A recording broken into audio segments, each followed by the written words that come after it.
नमस्कार, आप देख रहे हैं प्रेरणा संवाद। मैं हूं पल्लवी। आज के प्रमुख समाचारों पर एक नजर। वर्ष प्रतिपदा के शुभ अवसर पर राष्ट्रीय स्वयंसेवक संघ के सरकार्यवाह दत्तात्रेय होसबाले ने दिया संदेश। आज चैत्र शुक्ल प्रतिपदा का शुभ दिवस है। आज हम भारतीयों के लिए, हिंदुओं के लिए नव वर्ष का प्रारंभ है। युगाब्द प्रारंभ हो रहा है, नए संवत्सर प्रारंभ हो रहा है जो शुभकृत नाम से हैं। आज गुड़ी पड़वा, युगादि, चैत्र नववर्ष, इन सभी नामों से मनाने वाले इस मंगल अवसर पर मैं आप सभी को शुभकामनाएं देता हूं। समस्त भारतीयों के लिए, समूचे विश्व के लिए मंगल कामनाएं।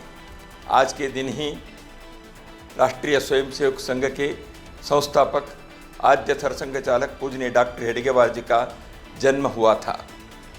हम उनसे प्रेरणा लेकर हिंदू धर्म, संस्कृति और समाज के संरक्षण करने के लिए पुनः संकल्प लेंगे। पिछले 2 वर्ष कोरोना के महामारी के कारण हम नए वर्ष को अच्छे ढंग से नहीं मना पाए थे। इस वर्ष नए उल्लास से, नए हर्ष से इस नए वर्ष का हम स्वागत करेंगे। विश्व में अशांति, युद्ध स्थिति, तनाव, इन सब की परिस्थिति से मुक्त होकर समूचे मानवता सुख, शांति और समृद्धि प्राप्त करके एक नए अध्याय का प्रारंभ करे, यही कामना करता हूँ। भारतीय नववर्ष की पूर्व संध्या पर स्वयंसेवकों ने निकाला पथ संचलन, लगाए मां भारती की जय के नारे, लोगों ने की पुष्प वर्षा। चैत्र शुक्ल प्रतिपदा विक्रमी संवत 2079 नववर्ष की पूर्व संध्या पर राष्ट्रीय स्वयंसेवक संघ के स्वयंसेवकों ने गाजीपुर, चंदौली और अलीगढ़ में पथ संचलन किया। इस दौरान स्वयंसेवकों ने एकता और अनुशासन का संदेश दिया।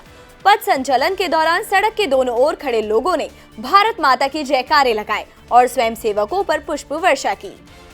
मेरठ में अराजक तत्वों ने क्षतिग्रस्त की डॉक्टर अंबेडकर की प्रतिमा। मेरठ के मवाना खुर्द में अराजक तत्वों ने डॉक्टर भीमराव अंबेडकर की प्रतिमा क्षतिग्रस्त कर दी, जिससे आक्रोशित हो लोगों ने हंगामा किया। पुलिस प्रशासनिक अधिकारियों ने दूसरी प्रतिमा स्थापित कराकर लोगों को शांत किया। अज्ञात के खिलाफ रिपोर्ट दर्ज कराई गई है। 6 लाख गांव तक पहुंचेगी विश्व हिंदू परिषद, पूरे देश से राम भक्तों को अयोध्या ले जाने की योजना। विश्व हिंदू परिषद चैत्र शुक्ल प्रतिपदा 2 अप्रैल से पूरे देश में रामोत्सव कार्यक्रम मनाएगा।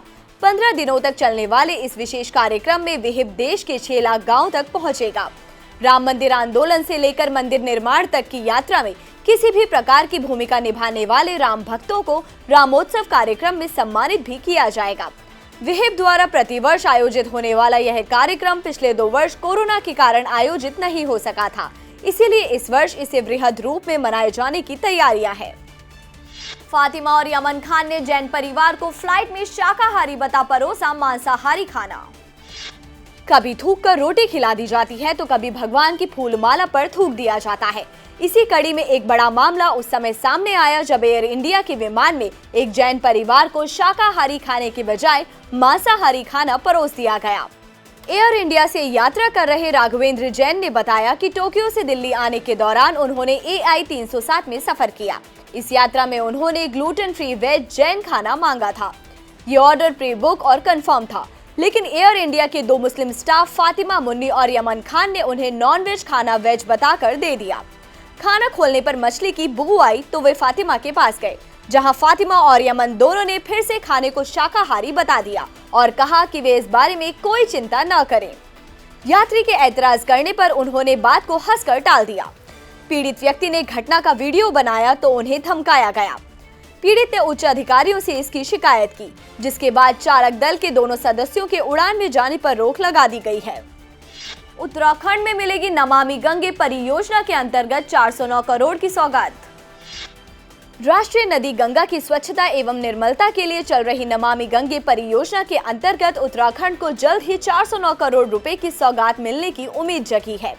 केदारनाथ यात्रा के पहले पड़ाव गौरीकुंड समेत प्रदेश के विभिन्न स्थानों पर sewerage treatment plant, sewer line का निर्माण, स्लग मैनेजमेंट प्लांट जैसे कार्यों के मद्देनजर राज्य की ओर से भेजे गए प्रस्ताव का राष्ट्रीय स्वच्छ गंगा मिशन परीक्षण करा रहा है।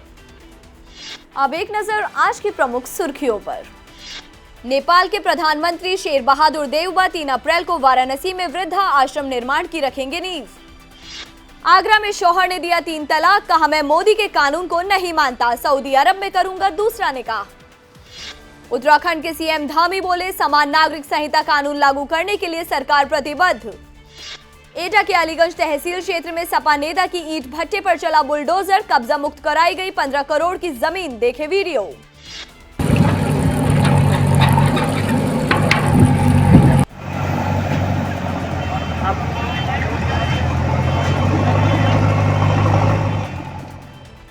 एएमयू कैंपस में छात्रों ने बीजेपी और आरएसएस के खिलाफ निकाला प्रोटेस्ट मार्च।